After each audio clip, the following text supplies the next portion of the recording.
আমি বলে দিলাম তোমার মা তুমি সামলাবে, আমি কিন্তু দেখতে পারবো না।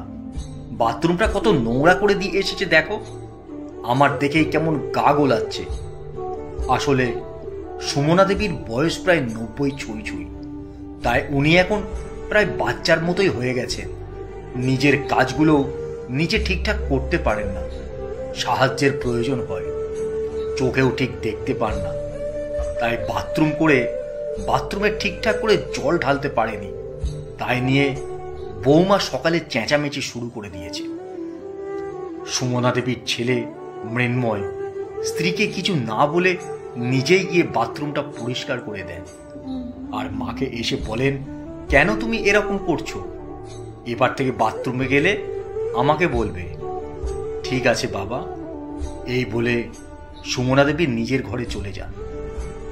এরপর আস্তে আস্তে সুমনা দেবী বার্ধক্যজনিত কারণে শয্যাশায়ী হলেন। উনি এখন আর বিছানা ছেড়ে উঠতেও পারেন না। খাওয়া দাওয়া থেকে শুরু করে সবকিছু বিছানাতেই করেন। এই দেখে সুমনা দেবীর বৌমা কোনো সময় আর শাশুড়ির ঘরে যেতেন না, সমস্ত দেখাশোনা ওনার ছেলেই করতেন। একদিন হলো কি, মৃন্ময় বাবুর কিছু কাজ আছে বলে উনি বাইরে গেলেন এবং স্ত্রীকে বললেন মায়ের একটু খেয়াল রাখতে, যতক্ষণ না উনি বাড়ি ফিরে আসে।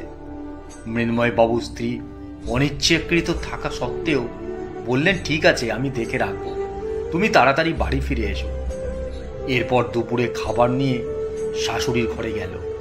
ঘরের মধ্যেই ঢুকে বললেন, মাগো কি গন্ধ ঘরটা, আমি কি করে এখানে বসবো? আমি পারবো না, আমি খাবার রেখে চলে যাই। উনি পারলে খাবেন, না পারলে না খাবেন, আমি এখানে বসতেই পারবো না। এই বলে খাবারটা রেখে চলে যান। আর তখন সুমনা দেবী ঘুমোচ্ছিলেন, তাই বৌমা যে ঘরে এসেছিল বুঝতে পারলেন না।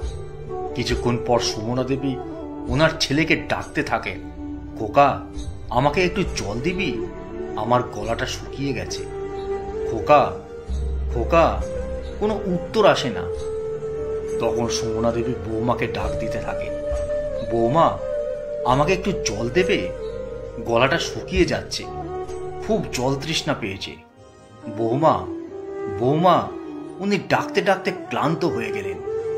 এরপর মৃন্ময় বাবু বাড়ি এসে মায়ের ঘরে গিয়ে দেখেন মায়ের খাবারটা তখনও পড়ে আছে, আর মা ইশারা করে বলছেন একটু জল খাবেন বলে। মৃন্ময় বাবুর খুব তাড়াতাড়ি করে মাকে জল খাওয়ালেন। জলটা খাবার পর সুমনা দেবী তার ছেলের গায়ে হাত বোলাতে বোলাতে শেষ নিঃশ্বাস ত্যাগ করলেন। মৃন্ময় বাবু তখন মা মা বলে চিৎকার করে কান্না করতে থাকে।